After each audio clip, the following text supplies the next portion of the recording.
On September 11, 2001, 2,977 people woke up for the last time. They kissed their families goodbye. They grabbed their coffee. They had no idea what was coming. But here is what most people miss about that day. It wasn't just an attack on buildings. It was a bet. A bet that America would break. They were wrong. It's 8:46 a.m., a Tuesday. The World Trade Center towers stand 110 stories tall, each one. Over 50,000 people work inside them. On a normal day, 200,000 visitors pass through. Today will not be a normal day. 19 men had boarded 4 commercial airplanes that morning. They were trained. They were organized. They had been planning this for years. Their mission, bring the United States to its knees. American Airlines Flight 11 departs Boston at 7:59 a.m. Bound for Los Angeles, 92 people on board. At 8:14, the hijackers make their move. 5 men take control of the cockpit. Air traffic controllers hear something chilling over the radio. A voice, calm, calculated. We have some planes. Just stay quiet and you will be okay. The plane goes dark. At 8:46 a.m., Flight 11 strikes the North Tower of the World Trade Center. Floors 93 through 99, direct hit. The impact is so violent it is felt across lower Manhattan. People on the street stop and stare. Nobody knows what just happened. Was it an accident? A small plane? Inside the tower, the situation is catastrophic. The stairwells above floor 91 are destroyed.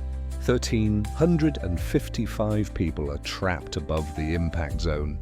No way down, and the fire is spreading. First responders don't hesitate. New York City firefighters, police officers, and paramedics rush toward a burning skyscraper. Not away from it, toward it. Think about that. Smoke and flame pouring out of the tallest building you have ever seen. And you run straight at it. That is who Americans are. By 9 a.m., news cameras are locked on the North Tower. Millions of Americans are watching live. Most still believe it was an accident. At 9:03 a.m., United Airlines Flight 175 hits the South Tower. Live on camera, seen by millions around the world simultaneously. In that single second, everything changes. This is no accident. America is under attack. Within minutes, the President of the United States is informed. The Secret Service locks down the White House. NORAD scrambles fighter jets. And in the Pentagon, a third plane is already in the air. American Airlines Flight 77, 64 people on board.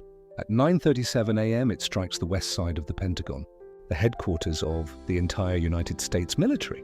125 people inside are killed instantly. But there is a fourth plane. United Airlines Flight 93 departed Newark, New Jersey, hijacked at 9:28 a.m. Its target, almost certainly Washington, D.C., possibly the Capitol, possibly the White House. But the passengers of Flight 93 do something extraordinary. They make phone calls to their families.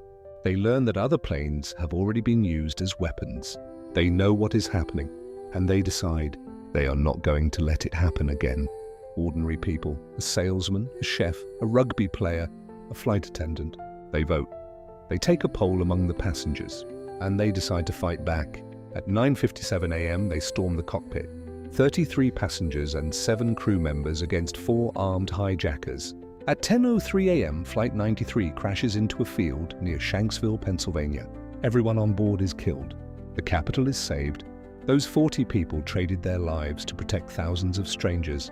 They didn't know those strangers. They didn't have to do anything. They chose to. Before we go further, if this story matters to you, hit subscribe. Every week on this channel, we bring history like this to life. The stories that changed everything. The people who refused to quit. Now back to September 11th. By 10:28 a.m., both towers have collapsed. The fires burn for 99 days. Nearly 3,000 people are dead. 343 firefighters, 72 law enforcement officers, thousands of civilians. But here is what the attackers did not count on. The ash had barely settled when Americans started lining up. Lining up to give blood. Lines stretched for blocks. Hospitals had to turn people away. There was too much blood. Too many people wanting to help. Congress stood on the steps of the Capitol, Democrats and Republicans, side by side, and they sang. No political division, no debate, just Americans. 3 firefighters raised an American flag in the ruins of the World Trade Center. It became one of the most iconic images in American history, not because of what was destroyed, but because of what could not be. Today, where the towers once stood, there are 2 pools, twin voids, waterfalls cascading into them, endless. The names of every victim are carved into the bronze surrounding them. 2,977 names.